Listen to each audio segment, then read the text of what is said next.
Dear students, welcome you all to the world of physics. I am Dr. Rajesh from physics department. I am assistant professor, and today we are going to discuss about different kind of beams and what is going to be happen when the beam is loaded with a weight, that is known as bending of beams. So our topic is today is beams and bending of beams, especially a special kind of beam which you have used every day in your life, cantilever. Students, let's start the class with the definition of beam.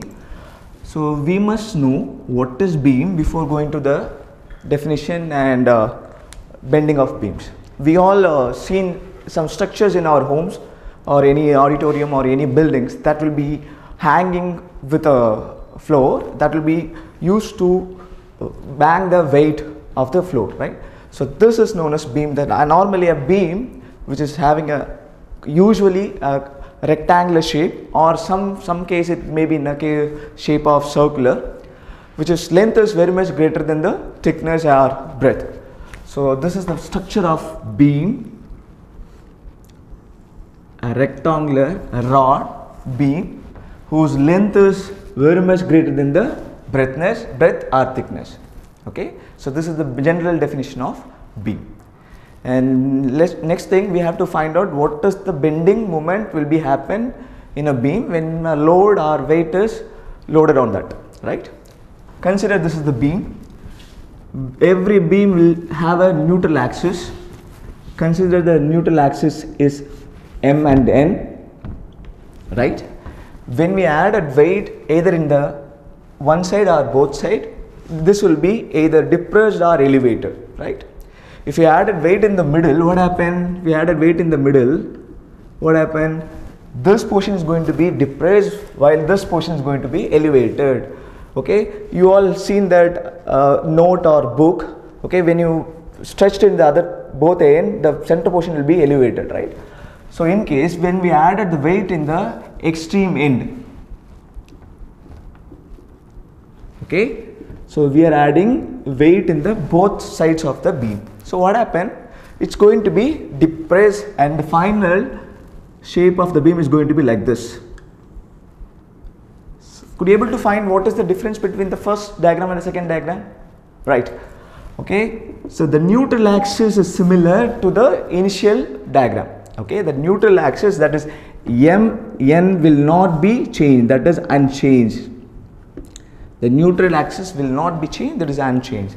While in the upper axis is going to be elevated. See this portion and this portion is going to be elevated. See the lower axis is going to be depressed. So what amount of depression is going to be takes place in the lower portion will be equal to the extended length to the upper axis. Okay. So we can find out the moment based on the upper portion or as the lower portion. So this is what we can find out bending of any beam. Okay. So how to find out internal bending moment of a beam? Okay, that means what is the depression, what is the elevation, it takes place in the neutral axis of a particular beam, right? Okay. And this internal bending moment of any beam will be a constant one. Okay. Consider and just imagine that when you extend a load on the either side of the beam, that will be extended, that will be form a circle, and finally it will be form a circle. Okay, when we extended this, it will be form a circle. Okay, just imagine that this is an imagination. Okay, when you extend the weight on the both side, it will be form a circle, right? So what is known this in a circle? Yeah, radius. Wherever we have a circle, this portion is known as radius. Okay, and consider one more axis over here. Okay, so this is radius. When we have two axes, there must be an angle theta. Okay. When something is moved from a particular point to other point in a circular motion, it will form an angle, right? This is a theta. Consider this is a neutral axis Mn, right? So the point in the neutral axis with connecting to the radius to the origin will be known as P and Q. Okay, so PQ is the neutral axis. Point in the neutral axis, right? I am going to find out what is going to be moment in the upper axis, not in the lower axis, right? So I need to extend this. I need to extend this layer up to the extent to the upper portions. Okay, consider this is P1 and Q1. Similarly, the lower portion will be known as P2 and Q2. So we have explained the diagram that we have a beam. I am just having a weight on both sides. It will be form a circle. It will be bended. The upper axis is going to be elongated, while the lower axis is going to be string, that is, it's going to be depressed, right? So I'm going to find out what is the elongation or what is the depressed in the lower and upper axis, either, right? So this is what happened when the neutral axis is unchanged, upper axis is going to be elongated, the same elongated is equal to the depressed in the lower axis, right? When we form a circle, it will be definitely had a radius, okay? So we consider the neutral axis and the upper axis. So neutral axis 2 points P on Q and upper axis P and Q prime. Right? Now tell me what is PQ. That means the distance between P and Q, you must tell me. Right? So for this, use the property of a circle. Use the property of a circle. Right? For point A and consider point B in a circle with respect to the radius.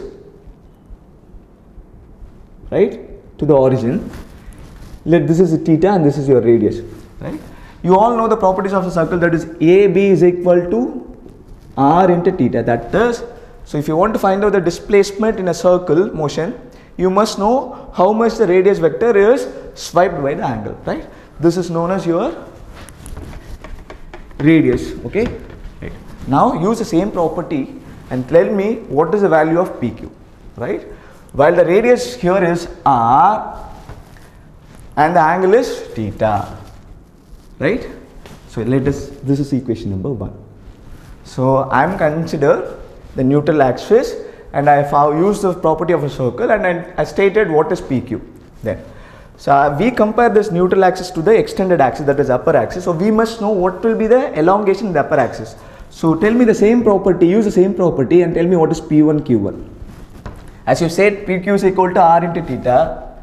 So you must know what is P1 and Q1, right? So instead of R, I can't simply say it is R because R is simply from this portion to this portion and this must be added into the R. So let us consider this is X, right? Now this R is going to be changed as R plus X. Extend the length to the neutral axis to the upper axis is X. Okay, so this final radius will be R plus X into theta. Equation number 2. Do you understand? Neutral axis displacement is R theta and extended axis displacement is R plus X into theta, right? If you know the difference between the neutral axis and extended axis, you can find out what will be the elongation length, okay? So I can find out what is change in length or extended length. So P1 Q1 minus P cubed, you can find out what is the extended length, right? So what is P1 Q1? R plus X into theta minus PQ is R theta, right? So I can write R theta plus X theta minus R theta, right? It is obvious to get cancelled each other, right? So P1 Q1 is equal to X theta. That means the change in length will be X theta. Now I found out what is the change in length. Every beam or every movement, you must know 3 things. What is the stress, what is strain and what is modulus corresponding to the variation. Since the length is varies here, so corresponding modulus is Young's modulus, right? Stress, what is stress? Force per acting area. Okay, what is the restoring force? It's not a simply force, it is called as restoring force. If something was extended, if you leave the extended force, it will become back to the original shape. So this is known as restoring force. It's restore its original shape. Restoring force acting per unit area. This you must know. The second one, strain. What is the dimension, original dimension to the, what is that? Change in dimension. This is known as strain. That is ratio between change in dimension to the original dimension. Here the dimension variation is length. So we must know the strain will be a linear strain. That means it varies in a length, linear strain, right? So next thing I'm going to find out, linear strain. What is the formula? Change in dimension, but the dimension is length, so I can straight away write length. Change in length divided by original length. Right. What is change in length? We have found out this is equation number 3. Right? What is change in length? X theta. What is original length? What is actual original length? R theta by R theta. Theta and theta get cancelled. So linear strain will be X by R, equation number 4. So finally we are finding what the strain happened due to the load, right? So keep this in your mind. I'm going to erase this, okay?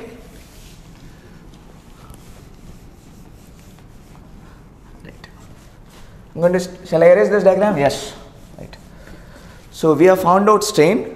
Using the strain, I can find out what is stress and Young's modulus. Okay. What is Young's modulus?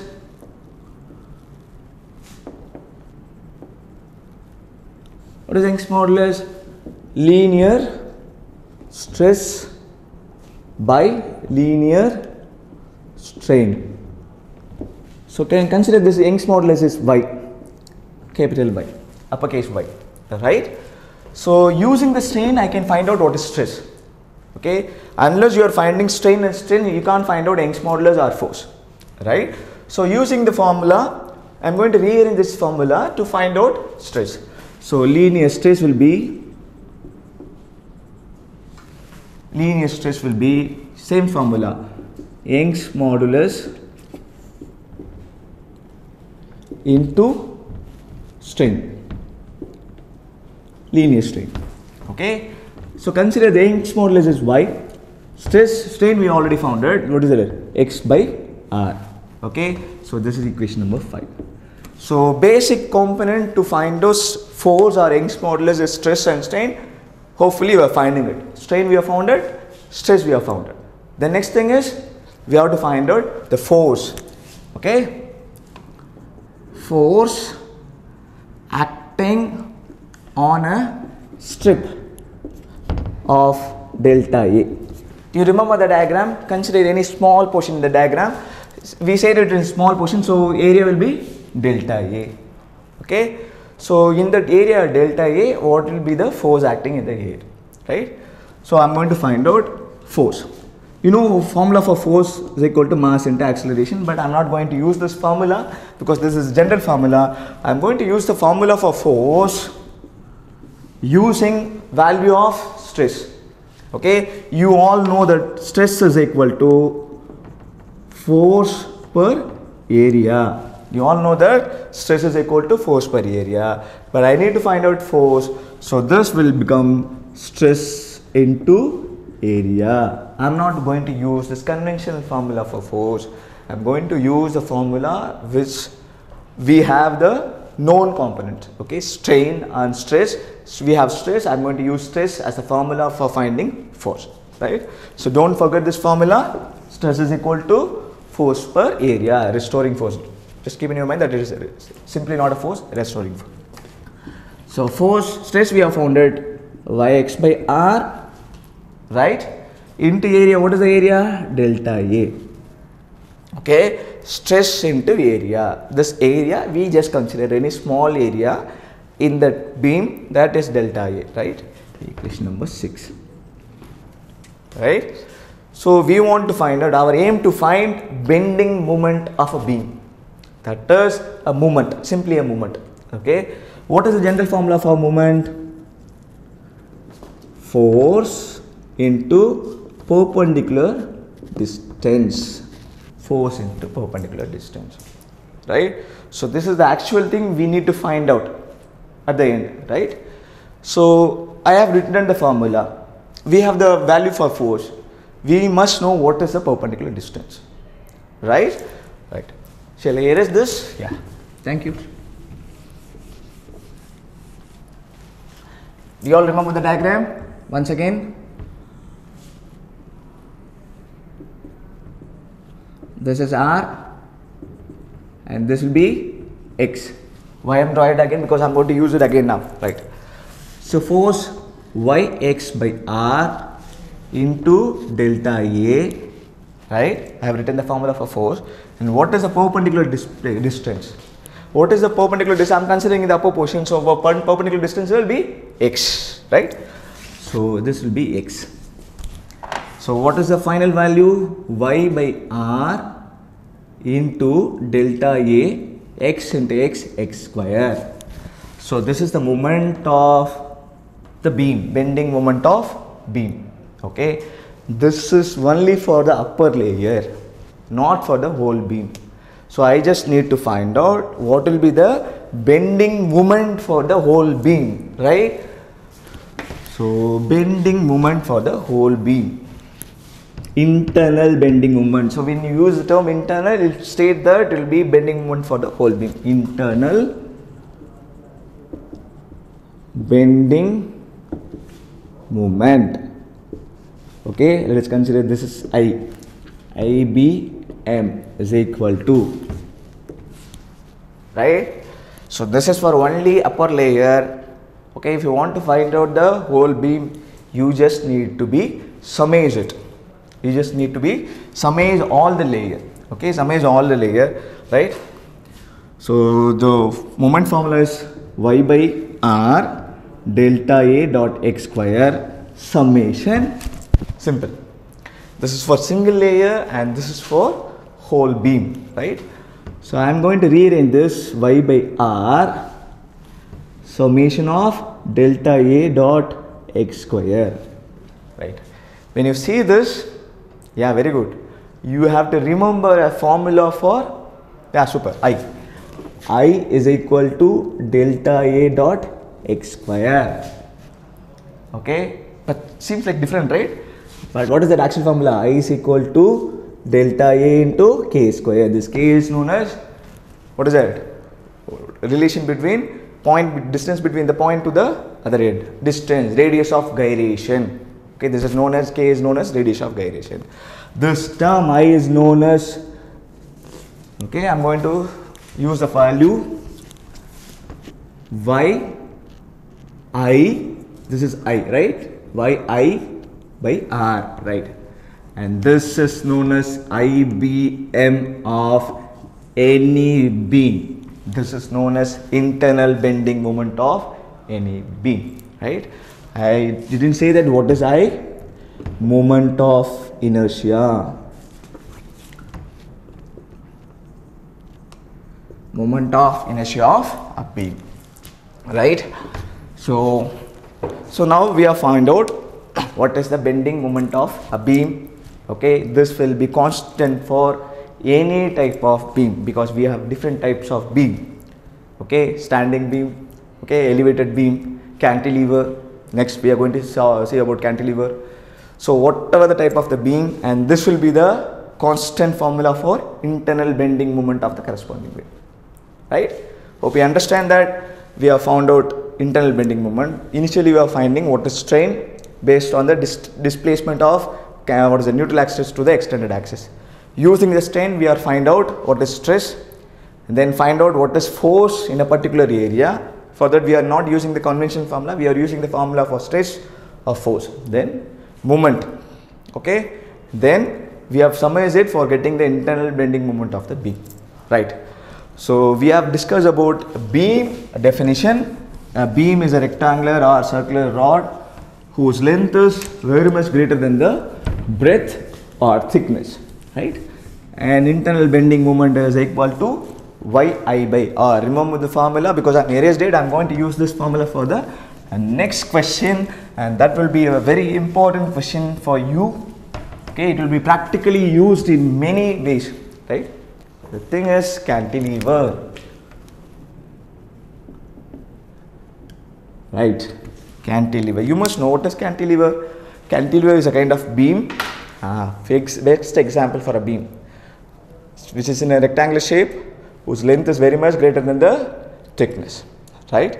This is general definition of beam, but I am going to find out what is cantilever now, right? If this is fixed over here, or if this is fixed over here, what happened? This end, it has two ends, right? One end is fixed with the surface, the other end is free. Okay, and this is known as cantilever.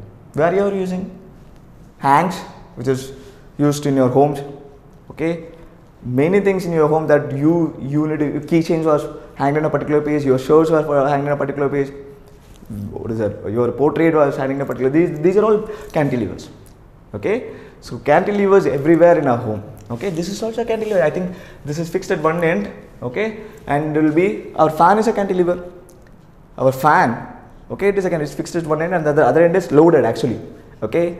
So cantilever is a rod which is fixed at one end and loaded with the other end, okay. So this is the simple diagram of cantilever, a rod fixed at surface. So this point will be a fixed end and this is free point, okay, this is free end. Sometimes load can be loaded in the other end, okay, this is also a cantilever. So cantilever is a rod whose one end is fixed, other end either free or loaded. Understand? Very simple definition. One end is fixed, other end is free or loaded, right? So I'm going to find out today, so what is the depression is going to be takes place when a cantilever is loaded with a weight, right? Okay. So we have discussed beam and we are going to find out, or we are going to discuss further a special case of beam known as cantilever. Cantilever is used everywhere in your day-to-day life, right? You are after leaving your office or school, you are going to home and you are hanging your shorts in a particular point fixed in a surface, that is cantilever. Okay, you are throw your keychains to a point, that is a cantilever. Your fans in your homes, that is a cantilever.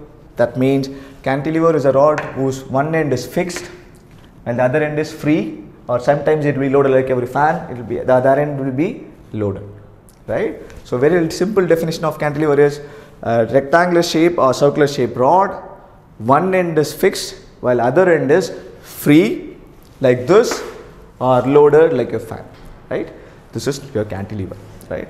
So we are going to find out what will be the depression is going to be happened from that Young's modulus, because length is going to be vary. So the modulus associated with this is Young's modulus, and what will be the Young's modulus of a cantilever, right? Right. Cantilever definition, I told that, which is rectangular rod, one end is fixed, other end is free or loaded, right? Consider a cantilever which fixed at one end, that A is a fixed end, A is a fixed end,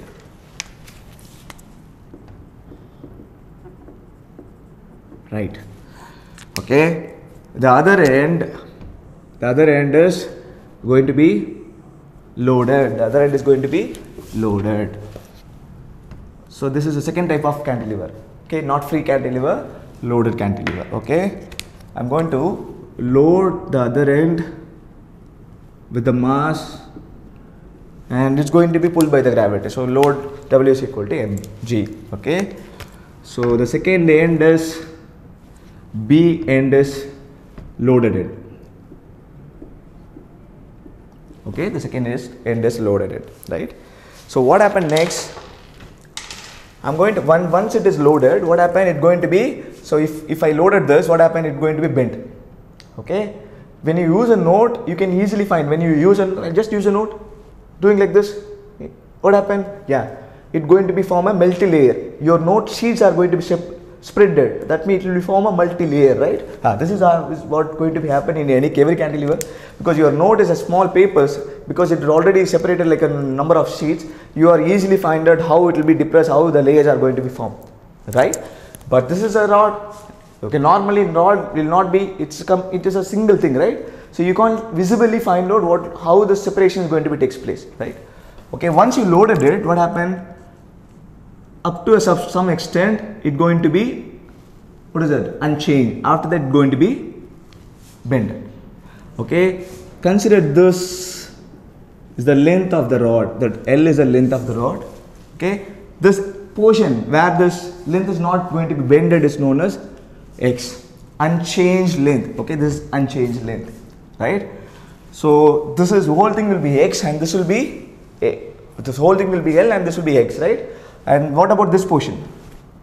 So whole length will be L and some unchanged length will be X. So this portion will be L minus X.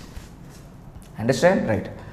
So by the example of your paper sheets, notebook sheet, here also you will have a multiple number of layers is going to be formed.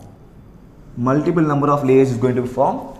So I'm going to find out what will be the depression of a particular layer. Okay, consider this is B and this is B prime, the last unit. Okay, consider this is C and this is D, right?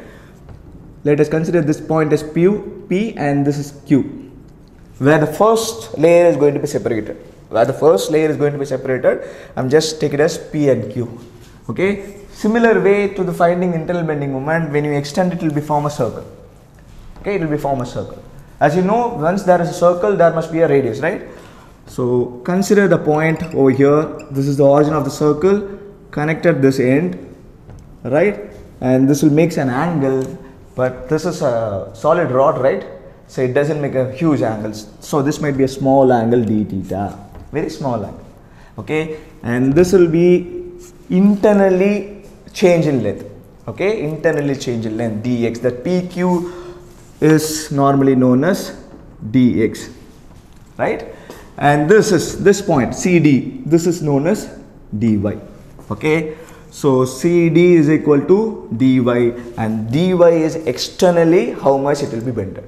Okay, so by measuring dx you can find out, or you can tell how much it will be internally bended, because we are not going to find out what is happening in the neutral layer, right? We already found it, right? So finding dx, you can tell me what is internal bending, and finding dy, you can know what is that external bending, right? So this is also makes an angle, and this is also d theta. Okay, so dx internal bending and dy is external bending. Okay, at equilibrium position, this internal bending and external bending moment must be equal. This is the concept of any bending moment, right? So let me start with the internal bending moment.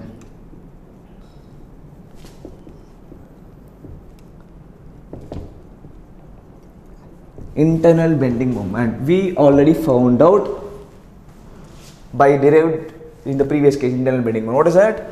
Y I by R, where R is the radius, Y is the Young's modulus, and I is the moment of inertia. Equation number 1. So need not derive it again for this question, right? Because we already derived it, right? Second, we must know what is external bending moment.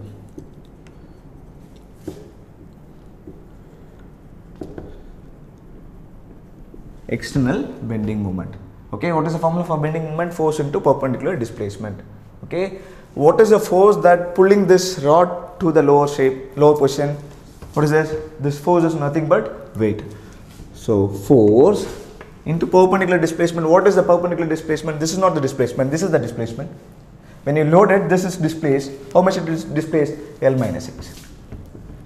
L minus x, equation number 2. At the equilibrium position, these two must be equal. At equilibrium position, these two must be equal, right? So internal bending moment must be equal to external bending moment. External bending moment, right? So what is internal bending moment? Y by R. Internal bending moment W into L minus x. Equation number 3, right? So from this we can find out what is the radius of the imagined circle, right? So what is that? Y I by W into L minus x.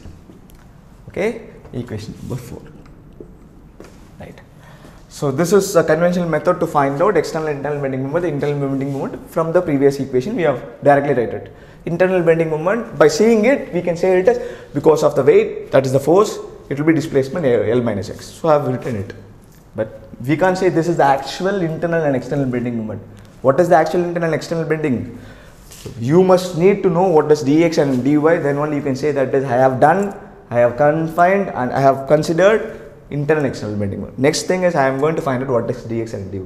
Okay, so from the picture, internal bending, okay, so that is nothing but dx, internal bending. So we need to find out dx. So what is dx? Just tell me. It is the same property of a circle. Okay, if a point is moving in a particular point after t seconds, you must know what is the radius vector swept by the angle. Right? Use the same concept over here. Since this is the radius, I can just use r is the radius. Right? So my dx will be r into d theta. R into theta. Radius vector swept by the angle is d theta. Right? So r d theta, equation number 5. Right? Then from measuring dy, I can say what is external bending. Okay, so dy is equal to same concept of circle. What is that? The same way how you find the dx. Dy is equal to theta into r, radius. Here you have to think, right? So here I can say straight away, right, it is r. But what is here? Right?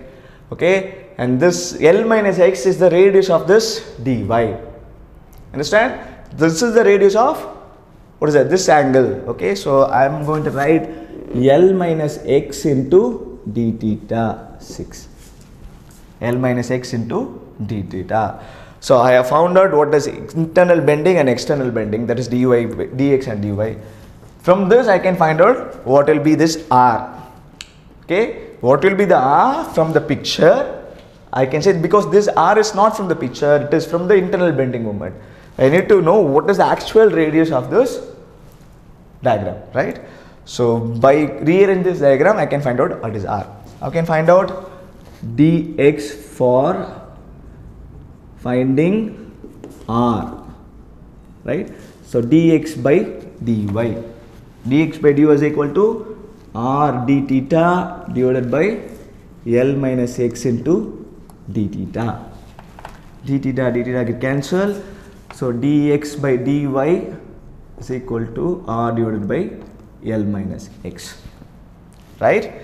From this r I can write L minus x into dx divided by dy. Equation number, this is 5, 6 and 7. So remember this equation. Then I am going to compare this equation number 4, this imagine r value from internal bending moment, and then r value from the diagram. I am going to compare this. So where is this? Right. Right. From 4 and 7, I can write yi w into L minus x is equal to L minus x into dx divided by dy. I have just compared two radius equations. Okay, from this I am going to find out what will be the depression in the y-axis. So the question will be, now what is actually I am going to find out? Depression. Depression at the free end, right? Free end or loaded end, right? Right. So depression is, when you measure this dy, it will be a depression of a particular layer. Okay, so we want to find out what is dy. Okay, here in this equation I am going to get w into L minus x into L minus x into dx divided by yi. Okay, so this is how I am going to find out what will be the depression in the y-axis of a particular layer. Okay, not for the whole cantilever. I am just find out what is the depression in CD. Okay, as you know by seeing the books, it will be have a multiple layers. Okay, it has CD, DE, EF, many things. But I am just consider a small layer, right? So this is for small layer dy, depression for a small layer dy. Then depression at the loaded end of the cantilever. Okay, that means I am going to integrate it, because it's going to be in a wide direction. I am going to integrate it. It has a multiple layer, right? I am going to integrate it. if you integrate this equation number 8, I'm going to get y here. When you integrate it, it will be y over here. W L minus x square into dx divided by yi, because W, Young's modulus, weight and moment of inertia are constant. I'm going to take it out. So W divided by yi into integration of L minus x square into dx, right? Whenever you are using an integration, you must use the integration limit, right? What will be the limit? The length of the cantilever is the limit. The length of the cantilever is the limit. What will be the length? We considered it as L, so L will be the length. Okay. So the upper limit will be L, lower limit will be 0, right? 0 to L, 0 to L, right? So y becomes W divided by yi. Be careful that I am going to use lowercase y as a depression. Okay, the depression is lowercase y, and what is that y? Capital uppercase Y. Yes, Young's modulus, right? Then I am going to expand this 0 to L, a minus b the whole square formula, L square minus 2Lx plus x square into dx, right? Right. Then y is equal to W divided by yi, right? So I am going to differentiate with dx. So what happened? L square into x minus 2L x, right? So x square divided by 2 plus x square differentiation x cube divided by 3, 0 to L. So then y I x, lower limit will be 0, so cancel it, upper limit will be L. So L square into L minus 2L, L square, because instead of x I am going to use L, 2 to get cancelled, plus L cube divided by 3, right? So W y I, L square into L cube, so this will be minus L cube plus L cube divided by 3. So this L cube plus and minus get cancelled. So finally y will becomes W L cube divided by 3yi. So this is the depression of a cantilever at the loaded end. So this is known as depression at the loaded end, right? As I said that we are going to find out Young's modulus using this depression, right? We can also find out Young's modulus by measuring the depression value, right? Before that, we need to do one thing. As I told, W is nothing but W is equal to mg. So y becomes mg L cube divided by 3yi. Okay. As you know that y is the moment of inertia, consider this is a rectangular rod. For rectangular rod I will become b dq by 12. Okay, for any rectangular rod I will becomes b dq by 12. So use the value over here. So y will become mg L cube divided by 3y b dq by 12, or y is equal to mg L cube 12 divided by 3y b d cube. 3 and 12 are cancelled. Y is equal to 4 mg L cube divided by y b d cube. Okay, so depression can be written in this form also. Okay, this y is lowercase y is depression and this uppercase y is Young's modulus.